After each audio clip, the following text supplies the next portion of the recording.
혹시 아침 식탁에 김치 한 조각을 올려놓고 어머니의 손맛을 떠올리신 적 있으신가요? 동네 시장 골목에서 갓 담근 김치 냄새가 코끝을 스치던 그 순간의 따뜻함을 기억하신다면 이 이야기가 더 잘 와닿으실 겁니다. 안녕하세요. 오늘은 우리 일상의 반찬이자 집집마다의 추억이 깃든 김치에 대해 조심스럽고도 따뜻한 대화를 나눠보려 합니다. 김치는 어린 시절 학교 급식에서 늘 보았던 반찬이었고 명절이면 식탁 한편을 든든히 채우는 존재였지요. 더운 여름날 시장 입구에서 파는 열무김치의 싱그러운 맛, 겨울 김장철이면 마당에 놓인 항아리와 이웃들이 모여 손을 모으던 풍경이, 모든 장면이 한국인의 식탁과 마음을 연결해왔습니다. 하지만 동시에 속이 더부룩해요, 위가 쓰려요 하며 김치를 조심해야 한다는 이야기도 자주 들립니다. 그래서 이 영상에서는 단순히 김치가 좋다, 나쁘다를 말하려는 것이 아니라 김치가 우리에게 주는 좋은 점과 주의해야 할 점을 균형 있게 살피고 실제로 노년층이 안전하고 기쁘게 즐길 수 있는 방법들을 함께 나누고자 합니다. 우선 김치가 어떻게 우리 곁에 자리 잡았는지를 짧게 돌아보고 그 다음에는 김치 속에서 일어나는 발효의 과정을 쉬운 말로 풀어드리겠습니다.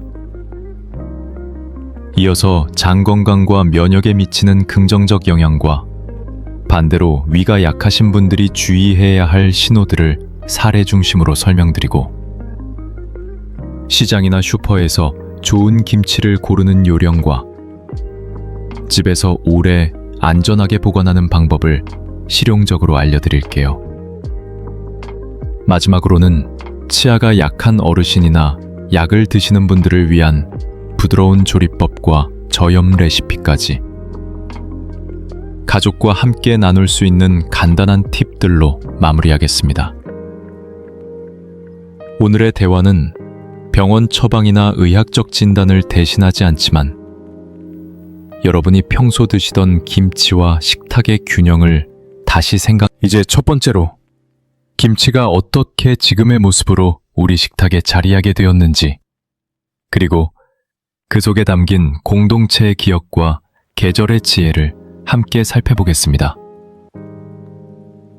추운 겨울 아침, 마당 가득 쌓인 김장 항아리 위에 하얀 눈이 소복이 내려앉은 풍경을 떠올려 보신 적 있으신가요? 어린 시절 동네 아이들이 김장하던 집 앞을 서성이며 막 버무린 김치를 얻어 한 입씩 맛보던 기억도 있으실 겁니다. 이렇게 김치는 단순한 반찬이 아니라 우리 삶의 계절과 추억을 함께 지켜온 벗 같은 존재였습니다. 조선시대 이전에는 단순히 소금에 절인 나물이나 무침에 가까웠던 김치가 고려와 조선을 거치며 고추, 젓갈, 마늘, 파 같은 재료와 만나면서 오늘날의 형태로 발전했죠. 추운 겨울을 대비해 김장을 하던 풍습은 단순한 저장 방식이 아니라 공동체의 잔치이자 온 가족이 함께하는 큰일이었습니다. 어머니와 할머니, 이웃 아주머니들이 마당에 모여 배추를 절이고 양념을 버무리며 흥겨운 노랫소리를 흘리던 풍경은 지금도 많은 분들 마음속에 따뜻한 기억으로 남아 있습니다. 이웃끼리 서로 담은 김치를 나눠 먹으며 올해는 젓갈이 좋아서 더 맛있네 라며 웃던 그 장면은 효와 공동체 정신에 살아있는 증거였죠. 김치는 계절마다 다른 얼굴로 우리를 찾아옵니다. 봄에는 아삭하고 연한 봄동김치, 여름에는 시원한 열무김치와 오이소박이, 가을에는 본격적인 배추김장, 겨울에는 깊이 익은 신김치를 찌개와 볶음으로 활용하며 내 계절을 채워왔습니다. 이렇게 계절에 따라 변하는 김치의 맛은 단순한 음식의 변화가 아니라 우리의 삶이 자연과 함께 호흡해온 흔적이기도 합니다. 시장 골목에서 들려오는 김치가게의 활기찬 목소리, 가정집 냉장고에 늘 자리하는 김치통은 그저 밥상 위의 반찬을 넘어 세대를 잇는 매개체로서 역할을 해왔습니다. 할머니께서 손수 담가주신 총각김치나 보쌈김치를 기억하는 손주들의 미소 속에는 가족의 사랑이 고스란히 배어 있습니다. 학교 급식을 떠올려 보시면 김치는 늘 빠지지 않고 등장했습니다. 그 작은 접시에 담긴 김치는 때로는 밥보다 먼저 손이 가던 반찬이었고, 학창시절 도시락을 열었을 때 반짝이던 김치 한 조각은 고향집의 향기와 다름없었습니다. 또한 지역마다 특색 있는 김치 문화가 발전했습니다. 전라도의 양념 가득한 김치, 경상도의 조금 더 짭짤한 김치, 제주도의 물김치와 해산물 김치는 그 땅과 바다, 그리고 사람들의 삶이 녹아있는 고유한 발효 음식으로 자리를 잡았습니다. 이처럼 김치는 단순히 영양을 채우는 음식을 넘어 한국인의 정서와 기억을 담는 상징이 되어 왔습니다. 김치는 그 자체로 하나의 역사책이자 살아있는 문화입니다. 한 세대가 다음 세대에 물려주던 손맛, 함께 모여 김장을 하며 배운 공동체의 의미, 계절마다 달라지는 맛으로 자연과 호흡하는 지혜가 모두 김치에 깃들어 있습니다. 그래서 김치는 한국인의 장수와 건강을 이야기할 때 빠지지 않고 등장하는 소중한 식품으로 자리합니다. 그렇다면 이렇게 정겹고 익숙한 김장이 우리 몸속에서는 어떤 변화를 일으키고 있을까요? 이제 김치 속 작은 세계, 눈에 보이지 않는 발효의 과학을 함께 들여다보겠습니다. 혹시 김치 속에 보이지 않는 작은 생명들이 살고 있다는 사실 들어보신 적 있으신가요? 김치를 한 젓가락 집어 입에 넣었을 때 느껴지는 톡 쏘는 맛과 상큼한 향, 그 뒤에는 눈에 보이지 않는 수많은 미생물의 활동이 숨어 있습니다. 우리가 김치를 담그고 숙성시키는 과정은 사실 작은 생명들의 축제와도 같은데요. 배추나 무 속에 들어있는 당분을 유산균이 먹으면서 젖산을 만들어내고, 이 과정에서 독특한 신맛과 김치 특유의 향이 생기게 됩니다. 마치 정원의 여러 가지 꽃과 풀이 어울려 자라듯 김치 속에도 좋은 균과 나쁜 균이 균형을 이루며 발효가 진행됩니다. 그래서 적절한 조건을 맞추어 주면 유익균이 번성하고, 덕분에 김치가 오래도록 상하지 않고 신선한 맛을 유지할 수 있는 것이죠. 발효의 비밀은 단순히 맛에만 있지 않습니다.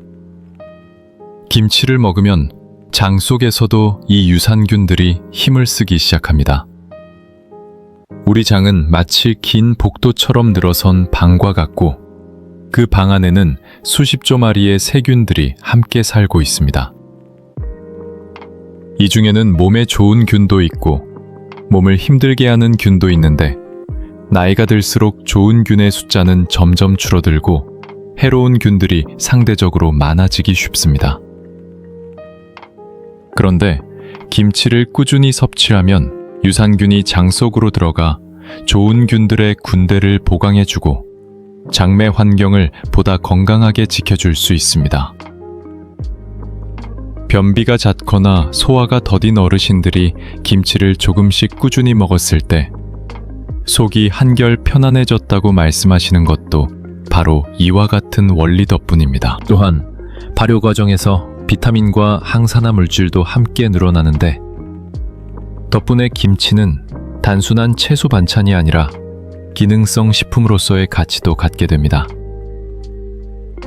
예를 들어 갓 담근 김치보다 며칠 숙성된 김치에서 비타민 B군이나 유기산이 더 풍부하게 나타나며 이로 인해 몸의 피로 회복과 면역력 유지에 도움을 줄 수 있습니다. 실제로 어떤 마을에서는 장수하신 어르신들이 하루라도 김치가 없으면 밥을 못 먹는다라고 말씀하시는 경우가 있는데 단순한 습관이 아니라 발효가 주는 건강한 힘이 그 배경일 수 있죠. 발효의 과정은 자연의 섭리와도 닮아 있습니다. 김치를 절이는 소금의 농도가 너무 높으면 유산균이 자라지 못하고 너무 낮으면 쉽게 상하기 마련입니다. 또 온도가 지나치게 높으면 발효가 금방 지나가 맛이 시어지고 너무 차가우면 유산균이 제대로 활동하지 못합니다. 그래서 예전 어머니들은 마당의 땅 속에 김치 항아리를 묻어두며 자연스러운 냉장고 역할을 하게 했지요. 오늘날에는 김치 냉장고가 그 역할을 대신하지만 결국 핵심은 유산균이 가장 활발히 움직일 수 있는 환경을 만들어주는 것입니다. 이런 지혜 속에서 우리 조상들은 과학적인 원리를 몰랐어도 오랜 경험으로 발효의 비밀을 간직해왔습니다. 이처럼 발효는 단순한 맛의 변화가 아니라 우리 몸에 직접적인 영향을 주는 생명 활동입니다. 그렇다면 김치 속 유산균과 발효 성분이 실제로 우리 건강에 어떤 이득을 줄 수 있을까요? 이제 장 건강과 면역력, 그리고 장수와 연결되는 김치의 효능을 구체적인 생활 사례와 함께 살펴보겠습니다. 단 3가지 습관만으로도 김치를 훨씬 더 건강하게 즐기실 수 있다는 사실, 혹시 알고 계셨나요? 아침에 밥상에 김치 한 접시를 올려놓을 때 그 양과 종류, 그리고 발효 정도를 조금만 신경 써도 우리 몸은 훨씬 편안해질 수 있습니다. 첫 번째 습관은 바로 적정량 섭취하기입니다. 많은 어르신들께서 김치는 밥만 있으면 그저 계속 먹게 된다고 말씀하시죠. 하지만 위가 예전 같지 않기 때문에 너무 많은 양을 한꺼번에 드시면 속이 더부룩하거나 위산이 올라오는 느낌을 받으실 수 있습니다. 그래서 식사 때마다 작은 접시에 조금 담아 드시는 게 좋습니다. 어머니께서 예전에는 반찬을 푸짐하게 내어주셨지만 이제는 밥그릇 크기만큼만 담아 한두 젓가락씩 천천히 음미하는 습관이 위를 보호하고 나트륨 섭취도 줄일 수 있습니다. 두 번째 습관은 다양하게 먹기입니다. 배추김치만 고집하기보다는 열무김치, 동치미, 백김치, 총각김치처럼 다양한 김치를 번갈아 드시면 좋습니다. 여름에는 시원한 열무김치로 입맛을 돋우고 겨울에는 깊이 익은 배추김치로 찌개를 끓여 드시면서 계절별로 즐기는 지혜가 담겨 있습니다. 이렇게 다양한 김치를 드시면 서로 다른 미생물과 영양소가 몸속에 들어와 장 환경이 더욱 풍성해집니다. 또 맵고 자극적인 양념이 부담스러울 때는 백김치처럼 담백한 종류를 선택하시면 위에 한결 부드럽습니다. 실제로 어떤 마을에서는 장수하신 어르신들이 여름엔 열무, 겨울엔 신김치찌개라며 계절에 따라 김치를 바꾸어 드시는 습관이 있다고 전해집니다. 세 번째 습관은 발효 정도를 맞추기입니다. 막 담근 김치는 아삭하고 싱그러우며 오래 숙성된 김치는 톡 쏘는 신맛과 풍미가 깊지요. 하지만 위가 약하거나 소화가 더딘 분들은 너무 오래된 신김치가 자극이 될 수 있습니다. 이럴 때는 김치를 찌개나 볶음으로 조리해 드시면 자극은 줄이고 풍미는 살릴 수 있습니다. 김치전이나 김치볶음밥으로 변화를 주면 식탁이 즐겁고 위도 편안합니다. 또 김치가 너무 씌어졌을 때는 조금만 잘라 국물은 덜 사용하고 된장국에 넣어 끓여 드시는 것도 좋은 방법입니다. 발효 정도에 따라 먹는 방식을 조절하는 것. 이것이 바로 건강하게 김치를 즐기는 세 번째 지혜입니다. 이 세 가지 습관을 지키면 김치가 주는 장점이 한층 더 빛을 발합니다. 장내 유익균이 늘어나면서 변비가 완화되고 소화가 한결 편안해지며 면역력에도 긍정적인 변화를 느낄 수 있습니다. 실제로 어떤 분들은 아침마다 소량의 김치를 챙겨 먹는 것만으로도 속이 가벼워지고 하루가 산뜻해진다고 말씀하시곤 합니다. 또 김치를 꾸준히 섭취하는 지역의 어르신들 중에는 혈액순환과 체력 유지에도 도움을 받았다는 사례가 전해집니다. 물론 김치만으로 모든 건강이 해결되지는 않지만 식탁 위에 작은 습관이 쌓이면 몸은 분명 달라집니다. 그러나 모든 음식이 그렇듯 김치도 무조건 좋기만 한 것은 아닙니다. 특히 위가 약하거나 소화기 질환을 겪고 계신 분들은 조금 더 주의가 필요합니다. 그렇다면 어떤 경우에 김치를 조심해야 할까요? 이제 김치와 위 건강의 관계, 그리고 주의해야 할 신호들에 대해 함께 알아보겠습니다. 혹시 김치를 먹고 난 뒤 속이 쓰리거나 가슴이 타는 듯한 느낌을 경험하신 적 있으신가요? 그렇다면 몸이 보내는 작은 신호일 수 있습니다. 김치는 발효식품이라 장에는 좋은 유익균을 많이 주지만 동시에 매운 고춧가루, 마늘, 젓갈, 그리고 소금이 들어가 있기 때문에 위가 약한 분들에게는 부담이 될 수 있습니다. 첫 번째로 주의해야 할 점은 위산 역류나 속쓰림입니다.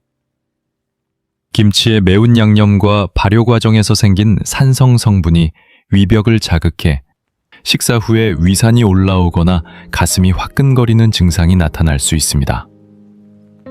이런 증상이 반복되면 단순 소화불량이 아니라 역류성 식도염 같은 질환일 가능성도 있으니 김치 섭취를 줄이고 전문의와 상담하는 것이 안전합니다. 두 번째는 면나트륨 섭취 과다입니다. 김치는 짠맛이 있어 혈압이 높은 어르신들에게 특히 주의가 필요합니다. 매일 밥상에 김치가 빠지지 않다 보니 생각보다 많은 소금을 드시게 되는 경우가 많습니다. 나는 싱겁게 먹는다고 생각하시더라도 국물까지 함께 드시면 나트륨이 크게 늘어날 수 있습니다.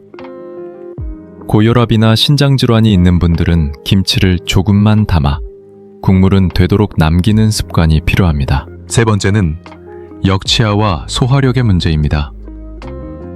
치아가 약해 단단한 배추줄기나 물을 씹기 힘든 경우 김치가 오히려 식사 자체를 어렵게 만들기도 합니다. 또 소화력이 떨어진 분들에게는 오래된 신김치의 강한 신맛이 위를 자극해 체하거나 복통을 일으킬 수 있습니다. 이런 경우에는 잘게 썰거나 국물만 활용해 조리하는 방식으로 바꾸는 것이 좋습니다. 이처럼 김치는 장에 이로운 점이 많지만 개인의 몸 상태에 따라 조심해야 할 부분도 분명히 있습니다. 그렇다고 김치를 멀리할 필요는 없습니다. 중요한 것은 몸의 신호를 살피고 양과 조리법을 조절하는 지혜입니다. 그렇다면 시장이나 마트에서 김치를 고를 때, 또 집에서 오래 두고 먹을 때는 어떻게 해야 안전하고 맛있게 즐길 수 있을까요? 이제 이어서 좋은 김치를 고르는 법과 똑똑한 보관 방법에 대해 살펴보겠습니다. 새벽 장터를 걸어가다 보면 김치 냄새가 곳곳에서 스며나와 발걸음을 붙잡곤 하죠. 그런데 막상 사서 집으로 들고 오면 이게 과연 좋은 김치일까? 얼마나 두고 먹어야 할까? 하는 걱정이 생깁니다.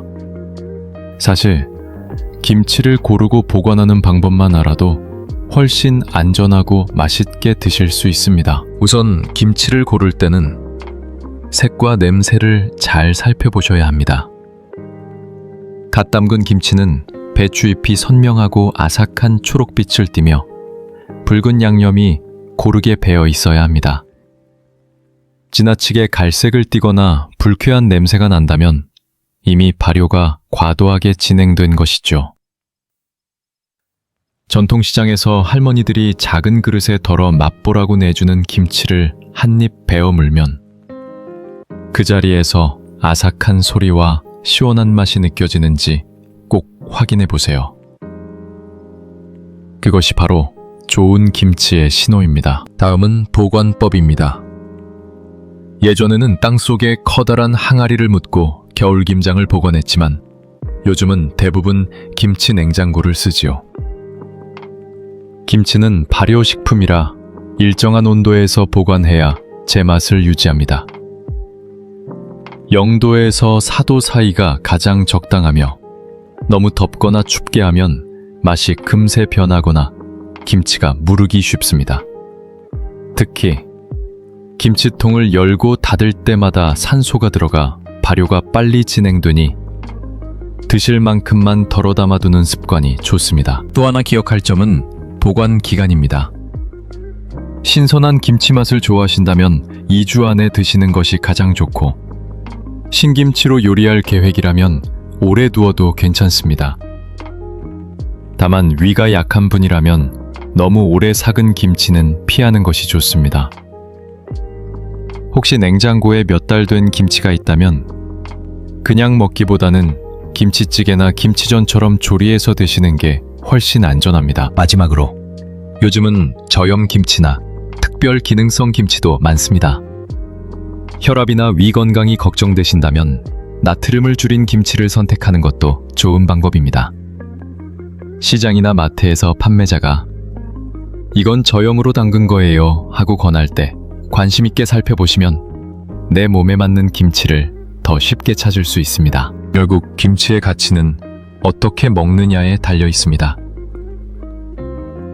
좋은 재료로 담근 김치를 제대로 보관하고 내 몸 상태에 맞게 조절한다면 그것이야말로 최고의 건강식이 될 수 있죠.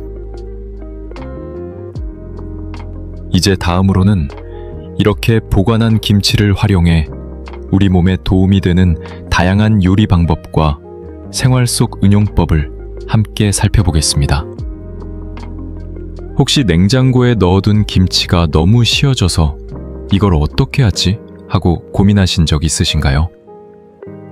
사실 김치는 발효가 깊어질수록 새로운 요리 재료로 변신할 수 있습니다. 우리 어머니, 할머니 세대가 오래된 김치를 버리지 않고 국이나 찌개, 전으로 만들어 가족을 먹이던 지혜가 여전히 유효하지요. 가장 대표적인 활용법은 김치찌개입니다. 돼지고기와 함께 푹 끓이면 김치의 신맛이 고기의 기름진 맛을 잡아주어 속까지 따뜻해지는 별미가 됩니다. 추운 겨울날 눈이 소복이 쌓인 굴목길을 돌아와 뜨끈한 김치찌개 한 숟가락을 떠먹을 때의 그 든든함은 누구나 기억 속에 남아있을 것입니다. 또 다른 방법은 김치전입니다. 비 오는 날 후라이팬 위에서 지글지글 익어가는 소리와 고소한 냄새는 가족들을 부엌으로 불러 모으곤 하지요. 묵은 김치를 잘게 썰어 부침가루와 섞어 구우면 씹을 때마다 은근한 새콤함이 배어나와 입맛을 돋워줍니다. 여기에 막걸리 한 잔 곁들이면 예전 시골 마을 어른들의 여유로운 저녁 풍경이 떠오르기도 합니다. 김치볶음밥도 빼놓을 수 없습니다. 반찬 걱정이 될 때 신김치와 밥, 달걀 하나만 있으면 훌륭한 한 끼가 됩니다.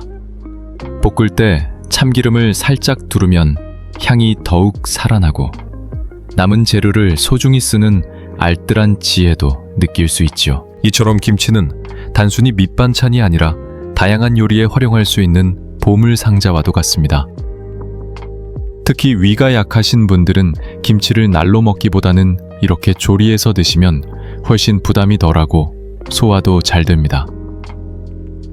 김치의 유산균은 일부 사라질 수 있지만 조리 과정에서 새로운 영양과 따뜻함을 얻게 되는 셈입니다. 이렇게 생활 속에서 김치를 현명하게 활용하다 보면 매일의 밥상이 더욱 풍요로워지고 몸에도 편안함을 줄 수 있습니다.